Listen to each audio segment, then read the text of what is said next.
is we have all 50, which we kept it at 50 due to COVID concern. It is full, and we have 4 spots. So Kathy, we're losing you. Oh. All right. You know, if anyone else wants to finish announcements, good. I think I pretty much did it. You want to turn it over to Leslie? No, but yeah, Kathy was just saying the Unbus tour is full. So hopefully if you wanted to get on board, you did. If not, wait around for the next one. And that is coming up a week from Saturday. And I think that was it. Was Leslie? She might not be doing an update today because she was had to meet a contractor. So you know what? On to Melanie. All right, we'll pass it on over. Melanie, it's your show. All right, guys, happy Friday. I'm excited to be with you. I know I'm sad that there aren't more people here because this topic is so awesome, but I appreciate those who are. And because I've heard Stacy speak on this topic before, and it is going to blow your mind of how simple, but yet how systemized it can be. And I'm super excited that you guys are here. So thanks for being here on a Friday. Stacy, sorry, we usually have more people than this, but I'm sorry. These are the diehards, and it doesn't matter. You know, this is quality, maybe not quantity. But I promise these are good people here. Just a reminder that it's important, since this is our way of networking, make sure that you have maybe a picture available if you can, that you can put on your little square so people are getting to know your face. Make sure that you have your name so that we can reach out to you on social media.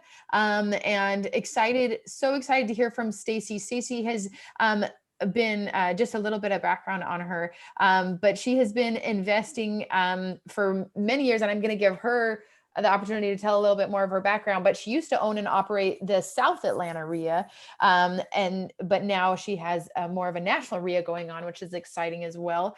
But she renovated her first home in 2012, and she just kind of took it on and has been investing since then. So I'm going to let her tell most of her story. I'm going to jump in with questions. So if you have questions, make sure that you're typing them in the chat. I love Stacy's style that I hope she's going to use her awesome whiteboard back there. And so definitely write questions, and then I will interrupt her as needed and when there's a good time for actually to ask those questions. But make sure that you're writing those questions in the chat. And all right, Stacy, I'm turning it over to you.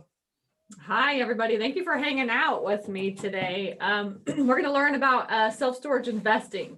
Has anybody heard about me before? I just was wondering. Put your hands up or put it in the chat or anything like that, except for, of course, Melanie. And I know I've spoken for TREIA before, but I don't know if any of you were here, but Stacy spoke for us back in the fall. I don't know if any of y'all were here, but yeah, so I did. Yeah, I did that. I teach people how to invest in self-storage. So I'm excited to hang out with you today. Anybody that ever wants to hear about self-storage, I'm game, right? Because it's like, I think it's the best kept secret in the real estate investing world. And I don't know why more people aren't investing in it. And my marketing budget for self-storage is $0, right? So just like everybody, just like all the other investors in the world, I mean, you know that if you're doing wholesaling or rehabbing, you got to do a lot of marketing, especially now in order to find property. But the way that I find property is really just time and gas money. And that's what I'm going to teach today, is kind of how I go. I'll just quickly go through, I call it my 3-step process, which is investing in is finding them, funding them, and running them. Okay, so we're going to just get into that. But if you could do me a favor and introduce yourself in the chat, whoever is here, so I know who you are and where you're at, and like, what have y'all up until now, what have you been investing in? Do you do passive income or do you do active income? Just kind of give me an idea so I can meet you and just kind of get to know who you are. And then that way I can kind of form the presentation about that as well too. Do you guys know about cap rates? Do you not know about cap rates? This is supposed to be an advanced investor group, I think. So I just wanted to know, do you guys understand concepts like that, or do I need to go over those? All right. In the self-storage investing world, we talk about a couple of different things. We talk about cap rate a lot. All right. There's always, we're always like, what's the cap rate? You know, that's like our question. Number one. Number two is like, what's your total square footage? Right? Like, what's the total square footage that you have? That's our lingo in the self-storage world. And then the third thing is like, you know, what's the population of the town, right? Always, like, those are the three things that you're going to be hearing about when you start learning how to invest in self-storage. It's like, yeah, what's the population of the town? Because essentially the way that we work in the self-storage world is we're taking the population of the town or the population within 5 miles of a facility, and we're dividing that by the total square footage, right? And the number needs to be between 6 and 8. Right? The cap rate, depending on if you're a primary, secondary, or tertiary market, really kind of makes up how you're going to look at analyzing a deal for self-storage. So kind of introduce yourself. I'm Robert. I've been doing flips. Okay, awesome. Jackie says she's active, some passive. Okay, Lionel's active, some passive. Okay, awesome. Richie's a full-time software professional, side hustle as a single family home long-term investor. Okay, cool, good. Active mostly, wholesaler. Okay, let's see who else. Patrick, mostly buy and hold residential. Okay, Burr. Okay, all right. So nobody's in the group has done any sort of like commercial investing. All right, so we're gonna get into like commercial investing today. If you truly, I put in here like, are you really interested in investing in self-storage? If you are, you know, let me know. Or you're just like, yeah, I want to hear about it and just kind of see too. That'd be good to know. But so in the commercial world, there's really kind of like, you know, there's like 3 or 4 different paths. I'm not talking about self-storage, I'm talking about commercial. And one of the paths would be self-storage.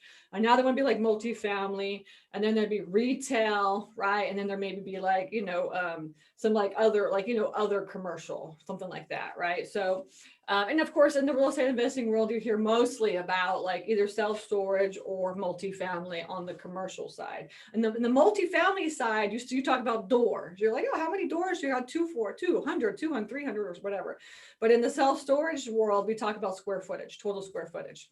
All right. And that's kind of how you run your numbers. And actually, when you run deal analysis on self-storage, essentially what anybody's going to ask you, lender or not, in this little industry that we're in, is like, what's your average price per square foot? All right.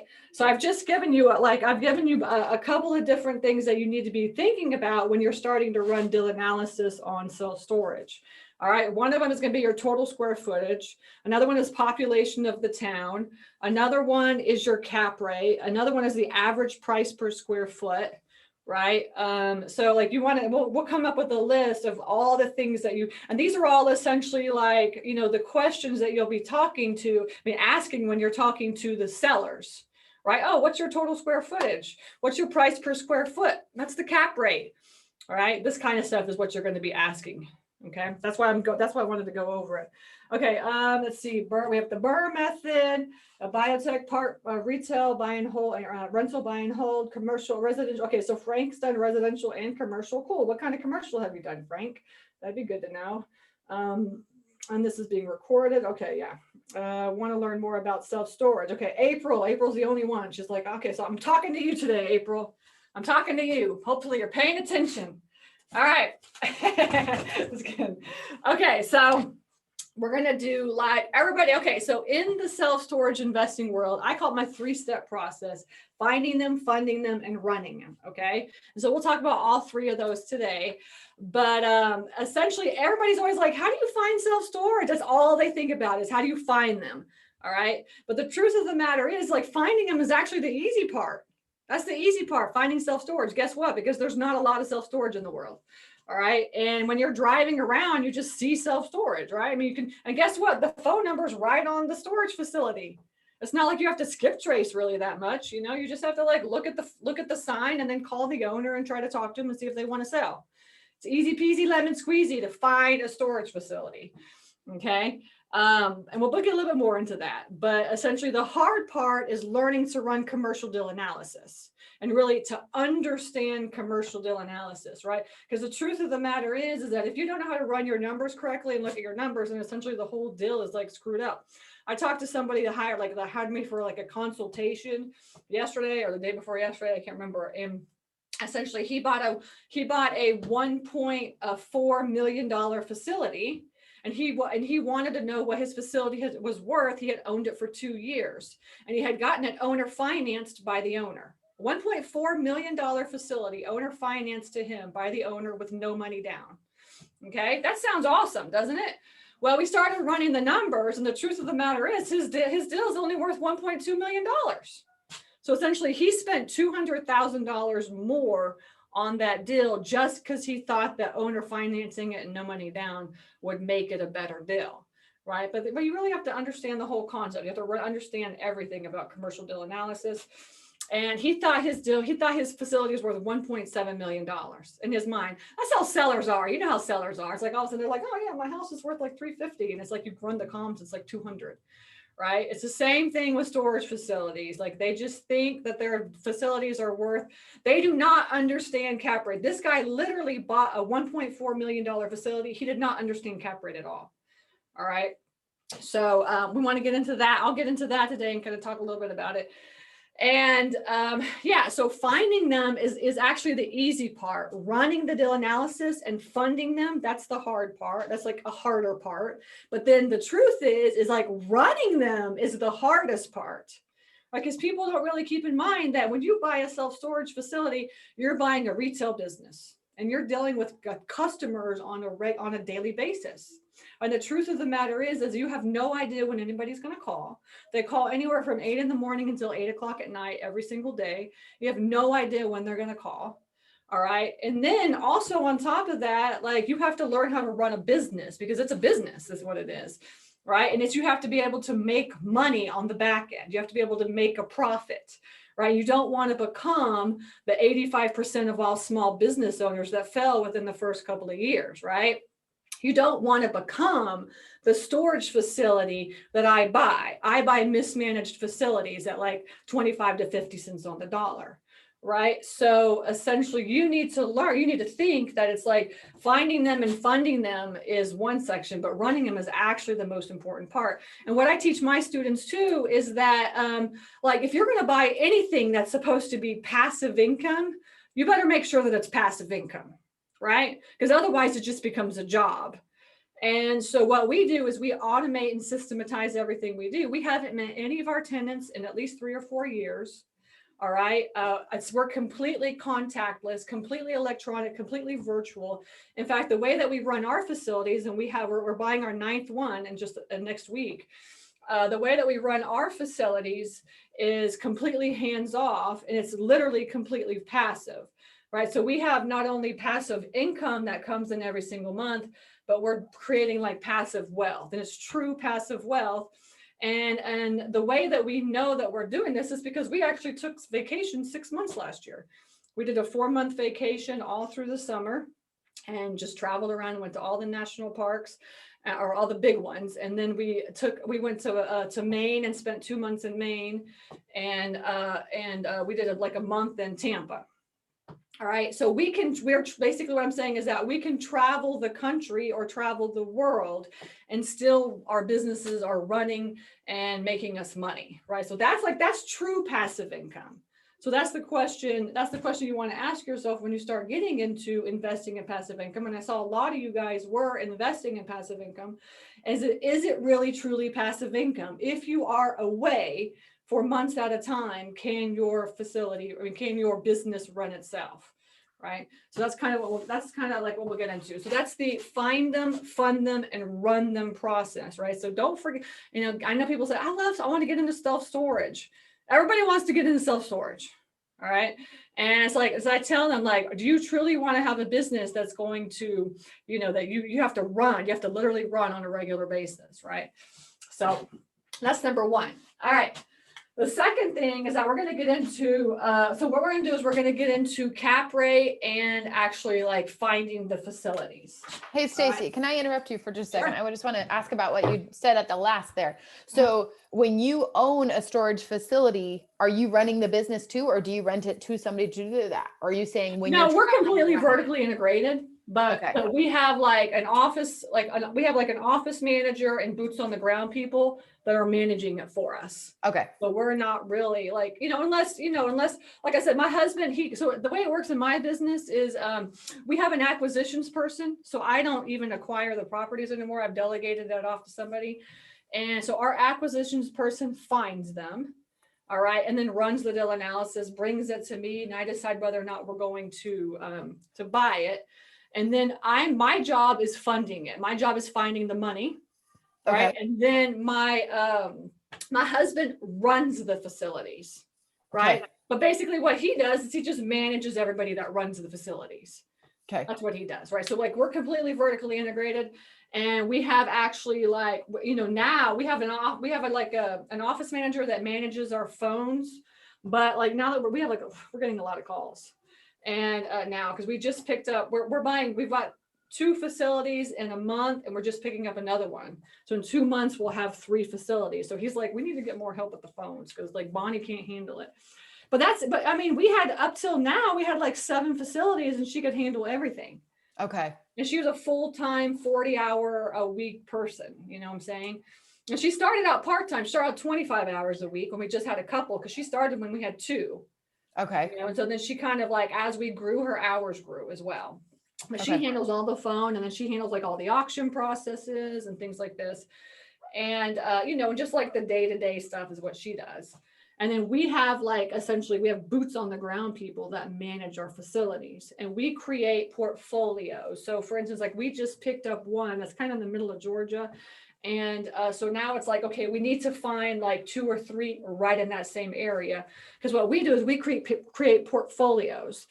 So like the one that we just picked up is like it's like 50 units, and it's 50 units on 2 acres, and it's got like a lot of room to grow. And it's in a good sized town, like 10,000 people.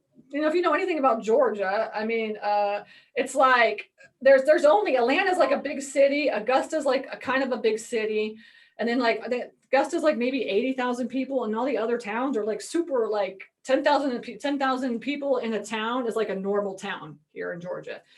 And so I don't know how it is for y'all, but like you kind of learn what the population of the towns are, and so yeah, so like it's in a little tiny town, about 10,000 people. There's like 3 other storage facilities that are completely full, and they're all little tiny ones. And one guy wants to sell. And so we'll pick that one up as well too. And like, so that's kind of what we do is like within a 30-minute radius, we'll try to pick up like 3 or 4 other ones, and we'll create like this portfolio.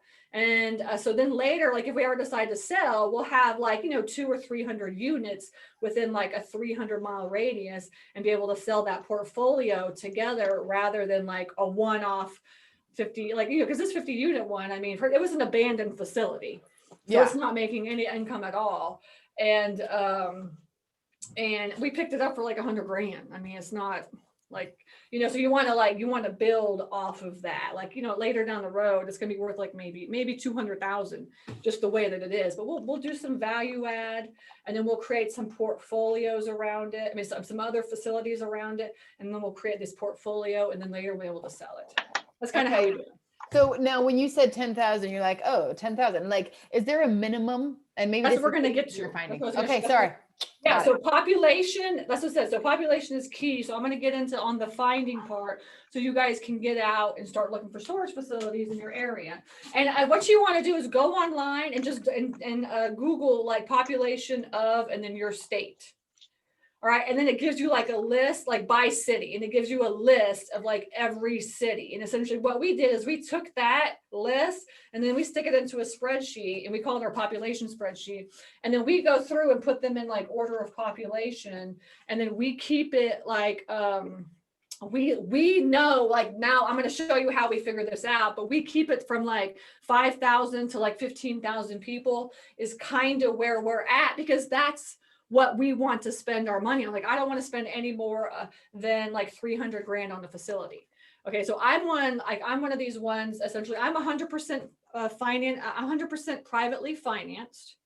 Okay, and the reason why is because I buy mismanaged facilities. So these are either abandoned or mismanaged. So you can't go to a bank and get funding for these facilities. Okay, there's no rent roll, there's no P&L, there's no balance sheet or anything like that. And in the commercial world, essentially, it's all income based. That's it. Like, the bank just wants to know, can you pay my loan by the money that you're making right now? Right. So they want you to be like 90% full.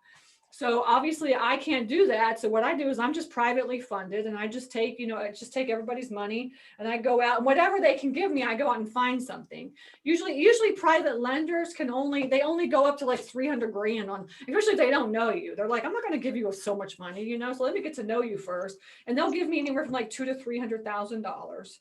And, so I'll just go out and, just buy a storage facility and spend their money is what I'll do. And then once I find out where that storage facility is, then I start building those portfolios. Okay. So there's 3 ways to fund a storage facility. There's 3 ways basically to fund, there's 3 ways to fund like mismanaged facilities, which is what I do. One of them is you get the owner to be the bank. The second one is you borrow money from a private lender. And the third way is you start a fund. Right. So I have a fund, a 506c fund, and I can go out and I can just, pull money from that as well too. When you get into the bigger facilities, when you're like 2-3 million plus, that's when you do syndication. But if you want to be like less than, $2 million, those are the 3 ways essentially to buy storage facilities. Besides going to a bank, if it was an income producing property, you'd be going to a bank and borrowing the money from the bank. If you can show a P&L on the balance sheet and tax returns, the owner wants to give that to you, then by all means, go to a bank, especially a local bank. Especially local banks, regional local banks, and they will fund that for you. And interest rates are phenomenal right now. Like, I just had a student, he got 3.75% interest for 20 years. He had to put 20% down, 3.75% interest for 20 years on a facility with a local bank. So highly recommend, if you come across an income producing property, then I would just do that. If you can come up with 20% down, right? Other than that, if you come across mismanaged facilities, you either have to get them to be the bank, or you have to find private money or start a fund. Okay. So, and then when we talk about cap rate, okay. So in the self-storage world, which is kind of sort of like the multifamily cap rates suck. Anybody doing multifamily, they're just so bad. Like, people are so excited about a 7%, oh, you got 7% cap rate, that's awesome. But in the self-storage world, double-digit cap rates is totally normal. Okay, so let's just say this is like Atlanta. Okay, and this is a 5 to 7% cap rate. This is the metro Atlanta area, right? So downtown. So where you have all these public storages or whatever they're called.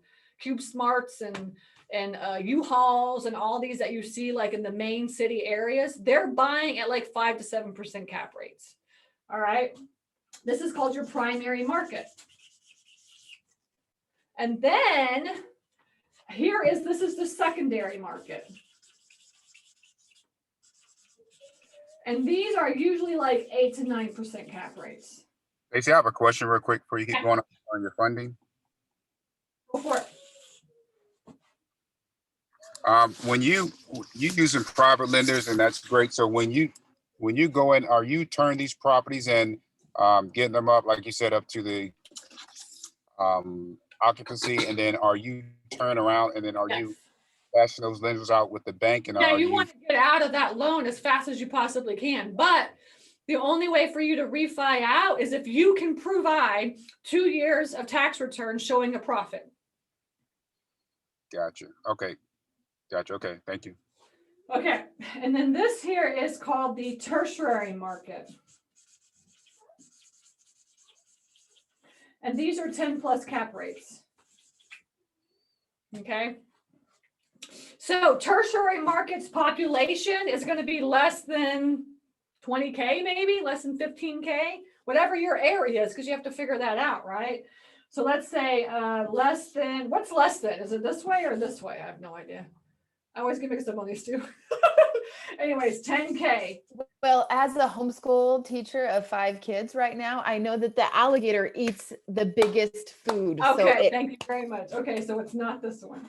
So you want less than 20K is what you want, okay? Population.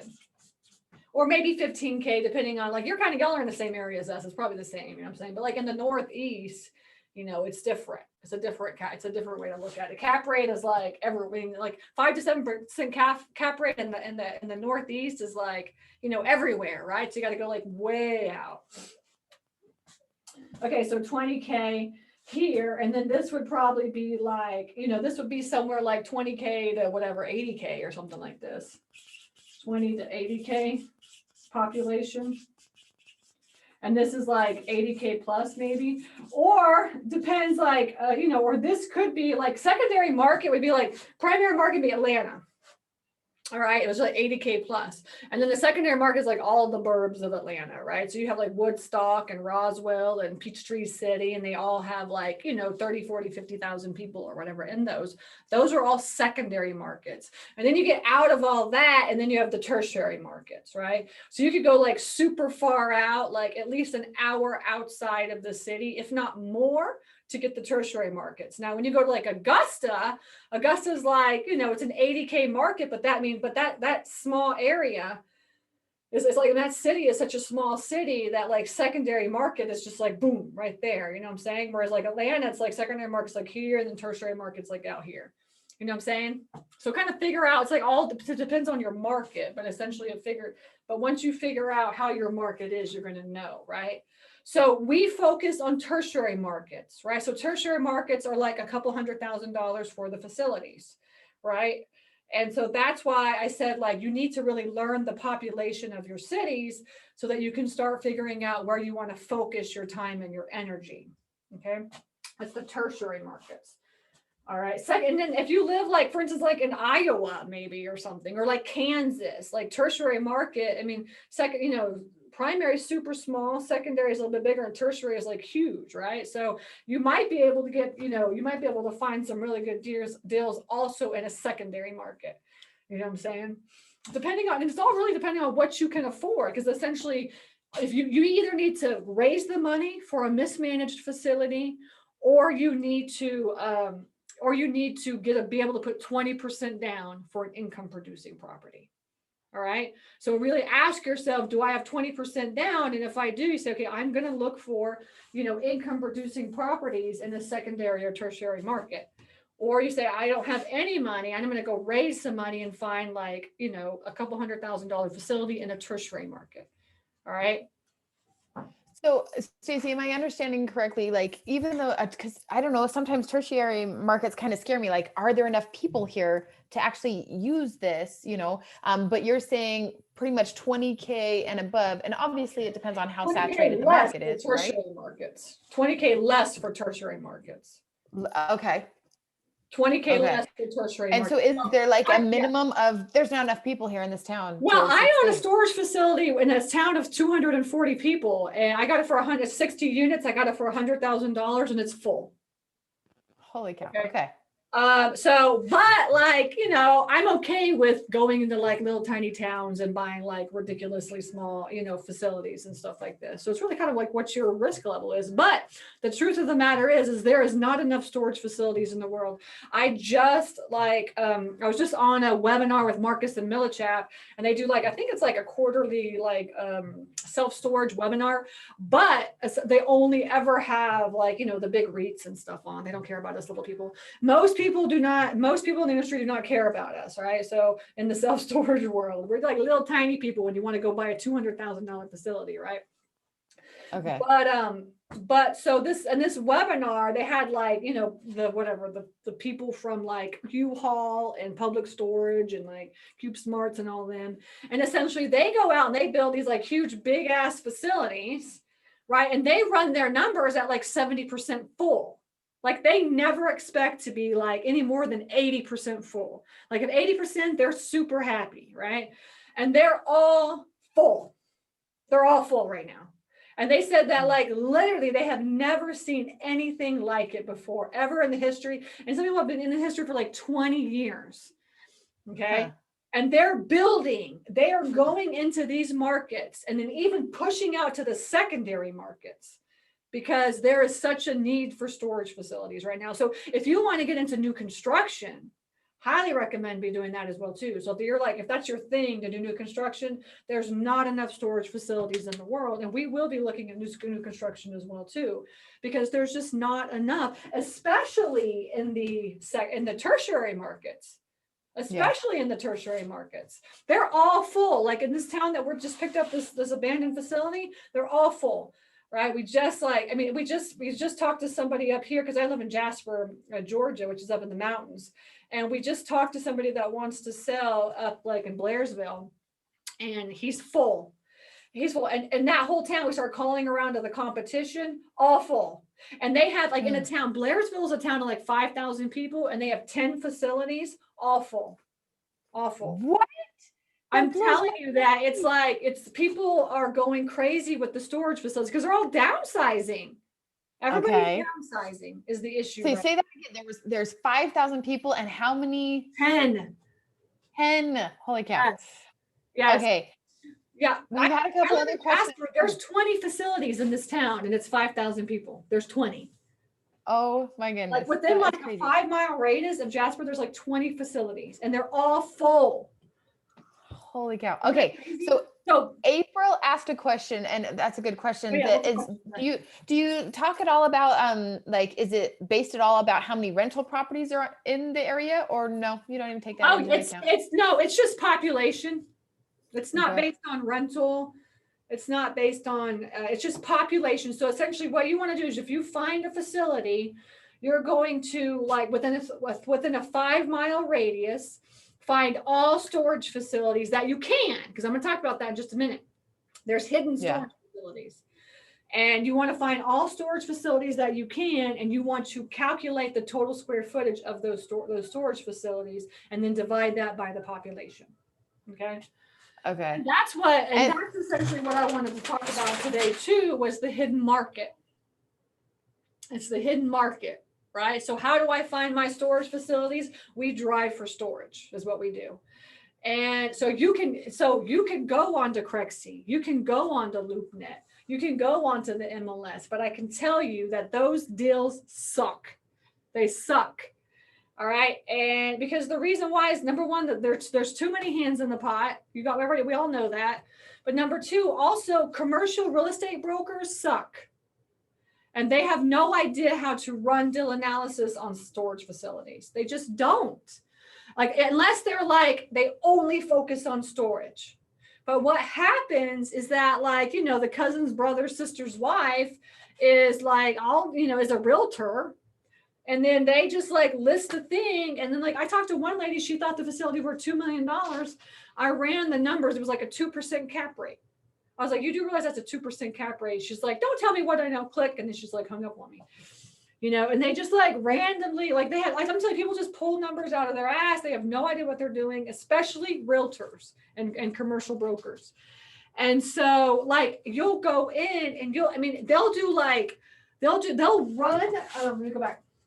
They'll run their numbers. They think that the market is a 5 to 7% cap rate.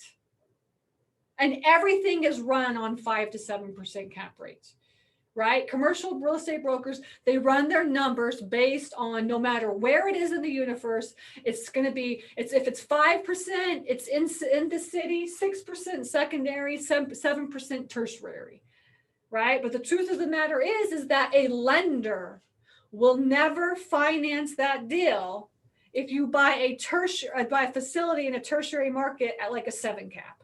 No lender is ever going to loan.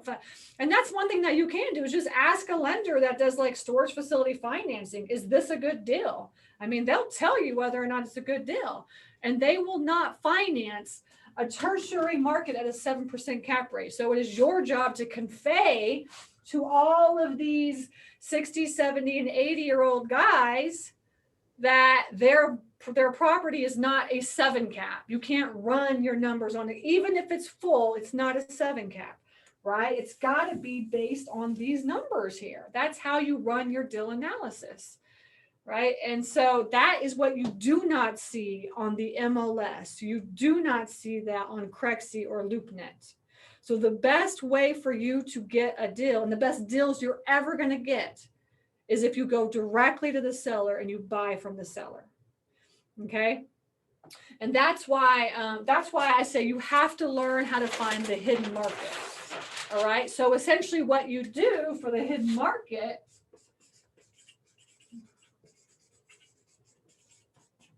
is you have to go onto Google Maps and search storage facilities. Because guess what? Anybody that needs a storage facility, guess what they do? They just go on to like Google Maps and say storage facility near me. That's what they do, right? Or they go onto the website and say storage facility, you know, Jasper or whatever, okay?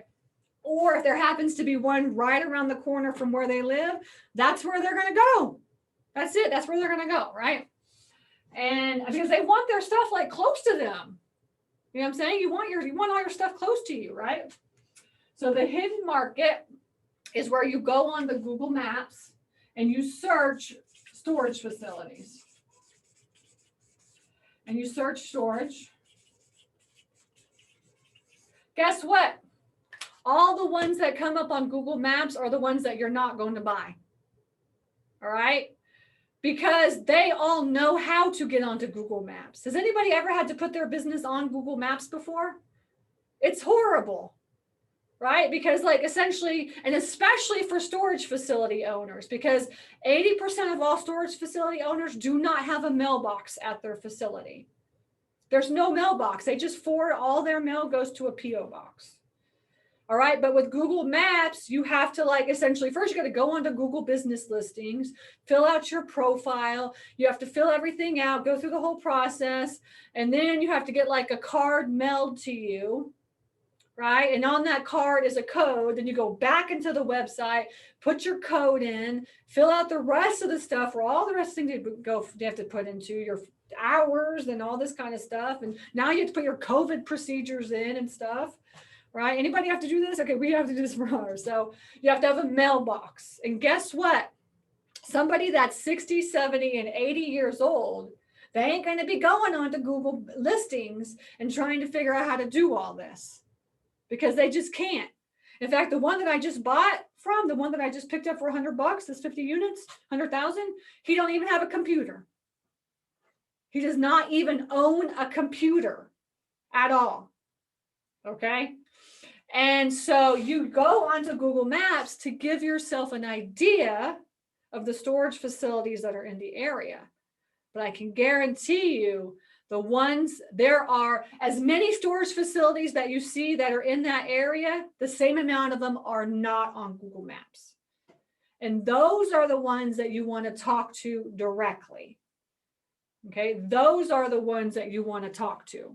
So essentially what that means is that it doesn't take any money to find storage facilities. It only takes time, effort, and gas money. Right? That's really how it works. And then you want to call those owners when you are right in front of their facility. Right in front of their facility, because I can guarantee you they live right around the corner. And these owners, these facility owners, they are all the people that are going to sell to you when you talk to them face to face.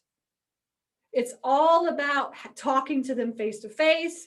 It's all about building rapport, having a connection. That's it. You cannot send out letters to these types of owners. You can't buy a list. You can't go on to Crexi. And actually, most of the storage facilities on Crexi are more than $500,000. Right? So all these $500,000 ones or less, they are not on Crexi. You rarely ever see like a $200,000 or $300,000 facility online. All right. You just don't. All right.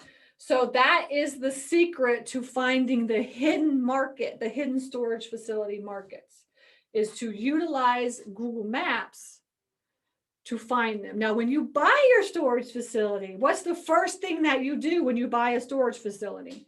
You put a mailbox in and you go onto Google Business Listings, you fill out your profile and get that little card mailed to your mailbox, because you're going to run that facility properly, right? But I tell you, most of them don't do this. All the mom and pops, most of them don't do this. Okay. Questions?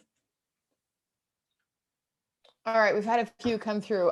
One, when you're using private lenders, is it similar rates? Like, are you 10%? How much are you paying your private Well, I'm lenders? the one that's funding the one that I just picked up, the 50 units for 100K. He's doing 8.25% interest. That's what he Okay. wanted. I'm like, whatever. And is this like a 1-year term, 5-year term? Like, No, it's anywhere from 3 to 5 years, mostly 5 years. Because like I said, it takes a couple of years to get these things to, it's going to take you like this abandoned facility that we're picking up. It's probably going to take us at least 6 to 8 months to get it full. And then another like couple of years, I need to have 2 years of profit in order to refi that out. So a minimum of 3 years for a loan, up to 5 years. I just ask for 5 years. okay. You know, and say, look, I'm going to shoot for 3, but it could be up to 5. Okay. And that 8% range is pretty much your Yeah, average.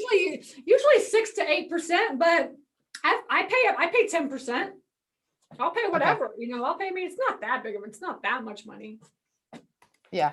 Okay. How many owners do you usually have to, of these mom and pops, do you usually have to pitch before you find a yes?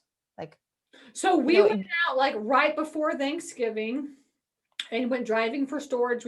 We drove all day Friday, all day Saturday, all day Sunday. And like Okay. it was just like a weekend of like driving all around down in the South Georgia area. We found probably around between 40 and 50 facilities, called every single one that we possibly could right in front. We actually put one under contract that weekend. And out of all those calls, we got 2 more under contract. oh, that's awesome. So Okay. that's how it works. Very simple. Okay. If you just take the time to do it. Okay. If they're not there at the door, do you leave a letter? Do you, because you said, you know, these aren't the kinds There's that are no going to respond doors. to mailers. There's no what? offices. There's no doors. There's no offices. Okay. Yeah, Okay. there's no overhead on these. Okay. It's I call, we leave a voicemail. Okay. Because they probably never even go to the facility unless like somebody like needs to sign a contract. And they do, Yeah. they still get the contract signed. We as owners that know how to run our facilities, we have everything virtual and electronic. Like I said, we haven't met any of our tenants in 3 years. You Yeah. know, so, but they Okay. do What about, go to the facility and have a contract and just sign it that way. In fact, on the one that we just closed in Valdosta, at the closing, he handed us over like all of his like leases and stuff, and we called every single one of them, and we called out of like he had 120 units. He thought he had 110 units. When we bought it and then counted it, it was 120 units. All right, and like he's had this thing for like 40 years. Okay. oh my gosh. And so then like once we like when we went through the contracts, we called every single one of the contracts he called. Out of all of them, I think we got a hold of like 5 people. That's it. Like all wrong numbers, wrong addresses. So we're gonna have to go through, skip trace all these people, try to figure out who these owners are. And if we can't, then we'll just go to auction. Oh my goodness. Nobody's paying. He's making less than $1,000 a month anyways. Oh But, gosh. yeah. Okay, so question. So I have one in mind, and when you're talking about how most of the people like live right around the corner and they'll be there in 5 to 10 minutes or whatever, don't some of them like live on the property? Like, have you displaced any of them? Like, do they say yes if that's where they live? You know what I mean? Yeah. They do. Just buy them and kick them out and say, look, we're going to close in 2 months or 3 months or whatever. I mean, if they're going to sell, they know they got to leave. Okay. Okay. Let's see, a couple more questions that have come up. Are there certain properties an investor can convert into self-storage with the least cost? Or That's is it one of the take 5 over ways. or build new? Yeah, so that's one of the 5 ways. So essentially there's 5 ways to invest in self-storage. Number 1 is mismanaged facilities. right? That's what I do. I like mismanaged facilities. The reason why is because I'll buy them like 25 to 50 cents on the dollar. And then within 2 years, I've doubled that value. Right. Okay. I at least double it, if not more. Like I bought one for 250 and it's worth 700 grand right now. Okay. Oh, wow. Okay. Number one, that's number one, mismanaged facilities. Number two is income producing properties. Remember I said income producing properties, right? So that's where you get the P&L and the balance sheet, and you can go to the local bank or go to SBA. SBA loves storage facilities. You can get an SBA loan. The third way is new construction, right? I said new construction you can get into, and we don't have the time to get into all of these, but essentially you'll at least know. The fourth way is conversions. You will see a lot of developing and conversions. And in fact, we're doing a boot camp on the 13th and 14th, and it's called Self-Storage 202, Beyond Your First Deal, Now What? And essentially we're getting into like advanced strategies on self-storage investing. But one of the things we'll be talking about is like conversions. And because you're going to see a lot of those, you're going to see a lot of those coming up, right? Because this is so much cheap space right now, you know, out and out, especially in the cities, you know what I'm saying? Like out in tertiary markets, you're not going to see this, but essentially secondary and primary markets, you'll see a lot of conversions. And then finally, the fifth way is wholesaling. Wholesaling. If you know how to wholesale, essentially all you have to do is learn how to run commercial deal analysis and wholesale some storage facilities. You can make so much money.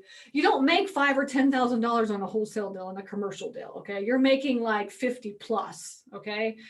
And, you know, so like learn how to wholesale self-storage. There is not enough wholesalers in the world that are good. We do have a handful. We don't even have really a lot of wholesalers in the world anyways. There's not enough wholesalers in the world for self-storage, okay? Too many buyers, not enough. Too many buyers going to Crexy and not enough wholesalers doing what I do, right? Going and talking to the owners and then wholesaling. And I would do that, but most of the time I'm like, oh, this is such a good deal. I don't want to get rid of it. You know? But my acquisition person, that's his job, is to help me to wholesale because I'm having a hard time with that. Go ahead. Okay, so what is the cost to build storage units, and do you use private lenders on those or what? So to build a storage facility, the best way is local banks. Okay, the best way is local banks because they give you the best rates. Now you're going to have to put a 20% down. You know, again, you know, but essentially you'll get like what you'll do is you'll just get a new construction loan. I mean, those loans are like less than 4% right now. I mean, you can't beat that, right? I mean, if you go to a private lender, you can pay like 10%, 8, 9, 10%, double the rate. So unless you partner with somebody that has equity, and then they could just bring it in and you could build it and then they could just be equity partner. But so with new construction, first of all, you need a lot of upfront money and you need patience and time because it takes a long time to build a commercial building. All right. So essentially what that means is that you need to find the property and then buy the property. Before you buy the property, you want to go to the county and make sure that, or the city or whatever it is, and make sure that you can build a storage facility there first. What's the zoning? Do they require any tests, soil tests? You need to get a feasibility study.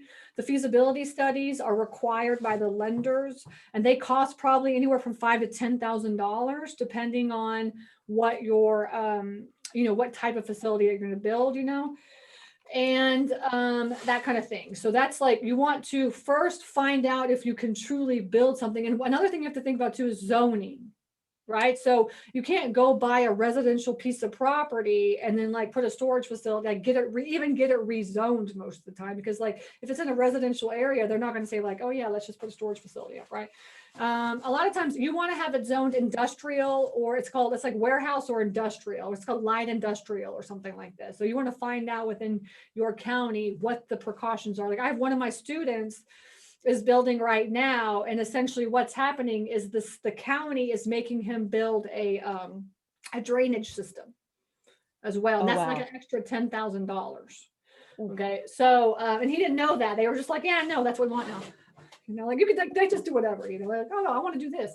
I had one student that was building and they wanted him to like beautify the place with like plants and trees and stuff. And that was also another like X amount of dollars. They wanted like 70 plants or something. Oh, ooh, Yeah. okay. But like for, just, I don't know, 100-unit place, like about how much are you looking to get? Like if we're saying, So I need 20% like this is so down. land, you have to first buy the land and then you have to grade it. You have to get it tested. Soil's okay, grade it. And then after you grade it, you take, and actually you might have to clear the land too, right? Because you might have trees. So clearing it, grading it, and then building the facility. So how much does it cost to clear a piece of land? I don't know. How much does it cost to grade a piece of land? I don't know. To build a facility is around $25 a square foot. Okay, $25 a square foot, but that's only to build the metal part, and that's a metal building is what it is. That's not like any other type of structure, because there's metal, there's like brick, and there's concrete block, and there's all kinds of whatever you want to do. But $25 a square foot to build it. Okay. Let's see. Hey, have I missed any questions? Let me see. Well, at least you guys kind of know, now how to get that out there and start looking. Okay, so you need to. And you talked about finding, you talked about funding, and then running them. We kind of touched on a little bit. Running them, you want to make sure, like I said, you want to be contactless. You want to make sure you're virtual, you're automated, you're electronic. You want to just like, on just like, that's like a whole thing, to get into like what you have to do for running them. But essentially you want to run them so that you don't become the property that we buy later, essentially. So actually run them properly. You know what I'm saying? But there's softwares out there, like there's property management softwares just for storage facilities. So the back office and all the electronic stuff, that's like easy peasy lemon squeezy. Okay. Like essentially just running the business so that you make a profit. Another thing that's really important about running the business is that you have to realize that you have a business, that the way that people find you is by going online. So if you have an online business, what do you have to do? You have to learn how to market online. All right. Yeah. So that means you have to learn PPC, Google Analytics, Google AdWords, Facebook marketing. You have to learn how to market yourself online, because otherwise you become just like all of the facility owners that I buy. And the only way they get tenants is by putting a sign up in their yard and they're in their facility, and that's it. All right. And the thing is there's way too much competition in the world to just do that right now. All right. You're competing with everybody else that's going online to look for a facility. Yeah. So a lot running it. You have to learn the auction process within your state and how you can automate and systematize that. You have to really, there's a lot to the running. But at least I kind of got you started on finding them. Yeah, you did awesome. You did awesome. It was a lot of great information. We had a couple more questions come in. Sure. Any thoughts or anything on modular units? Any idea how much those cost to, like, do you recommend putting those in? What's a modular unit? Are you talking about like the little pods? I think so. Because that's like just as expensive as building. And the thing is with those pods, they're not valued as high. Right. So think about the valuation, what the lender's going to value. So like shipping containers or pods are not valued as high as actually have a building with a foundation. And that's key too, because a lot of people realize that after they do their whole thing. Yeah. Later. It's not being what's happening is they're not being valued as high. Go ahead. Frank, let me know if we didn't answer that well enough, if I didn't understand it correctly. But okay, next one. Is there a normal ratio for the number of units and square footage? Is there a normal ratio? No, there's not. No. Like, so for instance, like the facility that I bought is like, I think it's 13,000 square feet. The one that has 120 units. It's like 13,000 square feet, but like he's got like 45 5x10s. Right. And like typically like people want like 10x10 or a 20x10. So having any other size is just not like needed. And so we're going to have to convert all those to 10x10s is what we're going to do.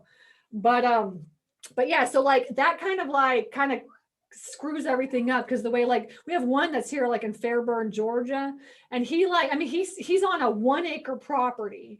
And when we bought it, there's a 1/4 of the acre takes up a mechanic shop that he rents out. So we bought a mechanic shop.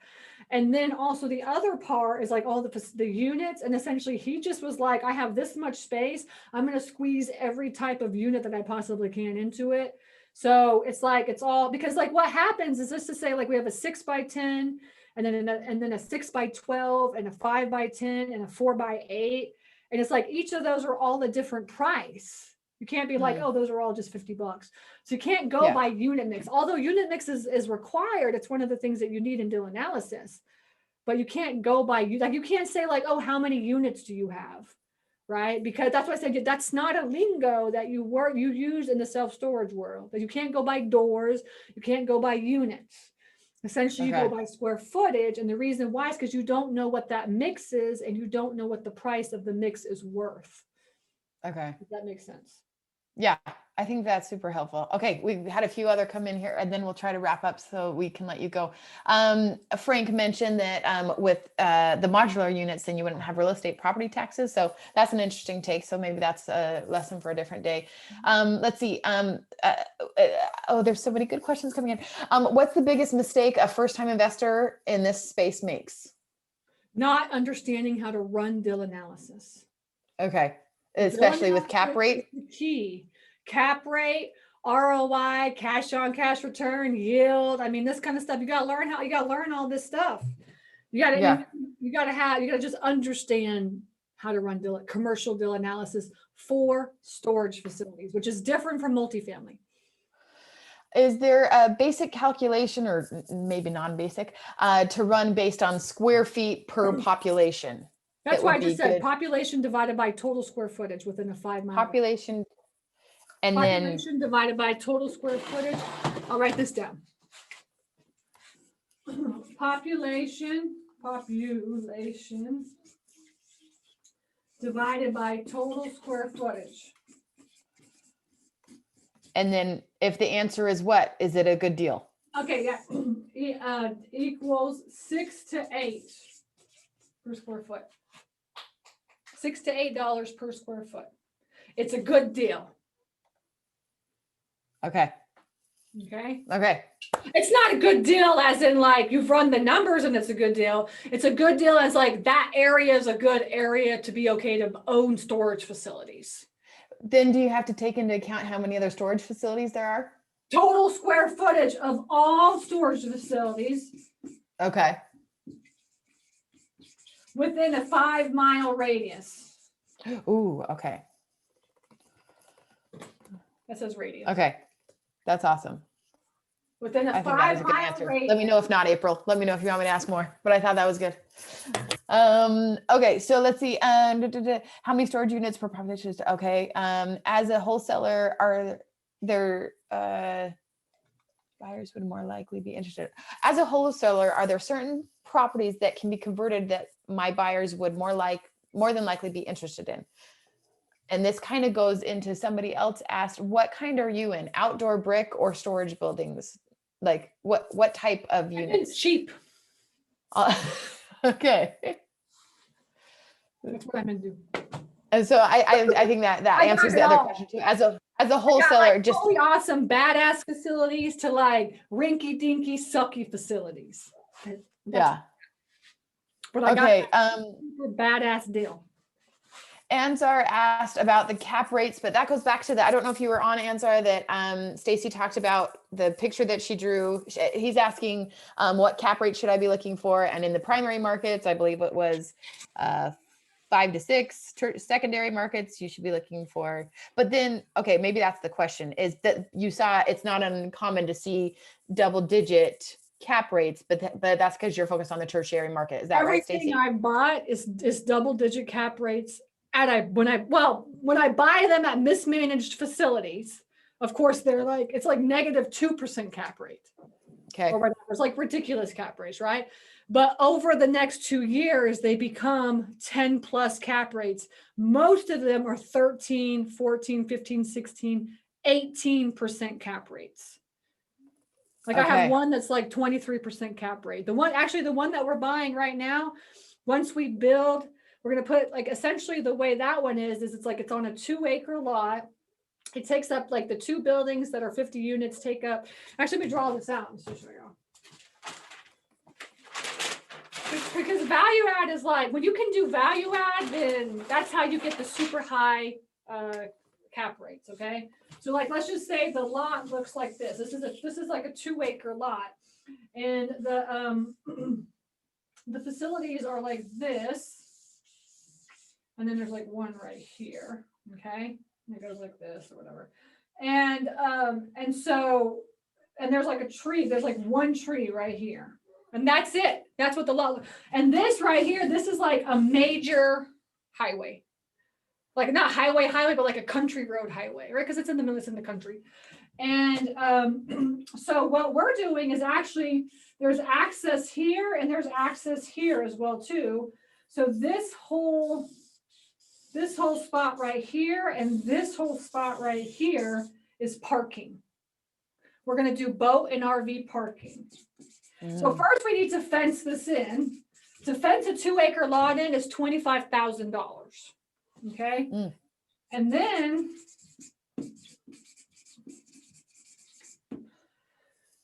we have our parking here. If y'all can't see it, maybe push this down a little bit there.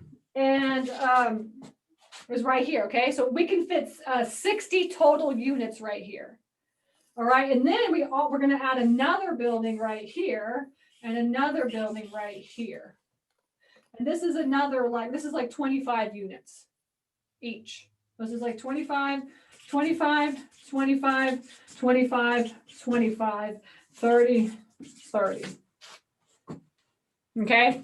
So that's how it's going to look when we're done. And essentially right now it's making no money. So it's like negative 2% cap rate. When we're done with all this, it's going to be worth $700,000.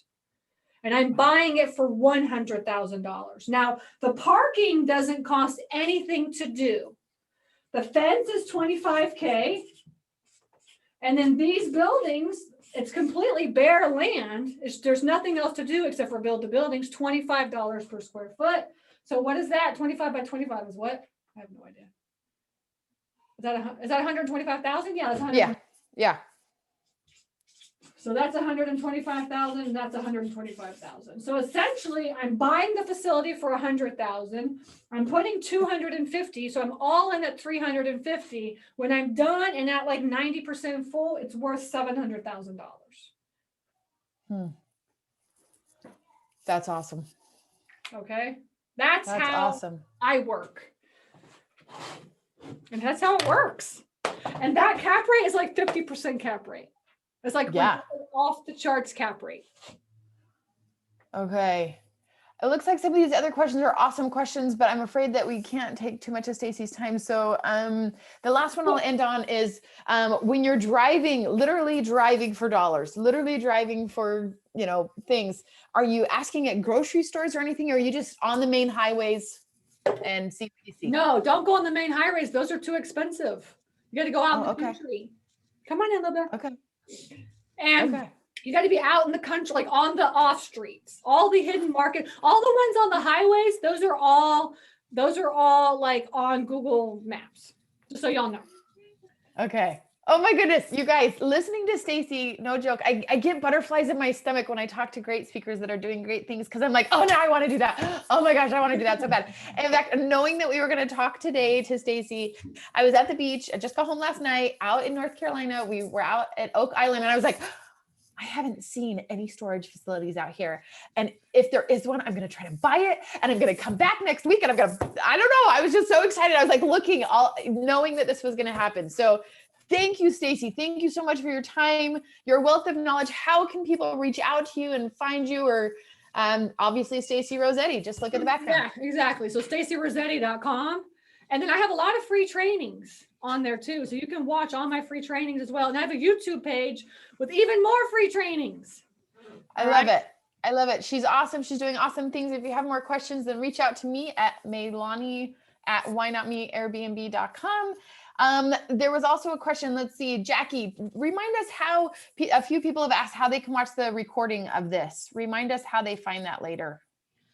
You know what? We are actually having conversations about that right now because there's been a lot Okay. of confusion. So we will, we'll get hands around it and we will She has been with us have before. information, but we are recording it. Perfect. Okay. Richie, I think Richie had to hop off, but we'll let him know. All right. Thank you so much, That's what guys. Richie had. Thank you. Oh, good. Thanks, Kathy. Thank All you right, so much, guys. Stacy.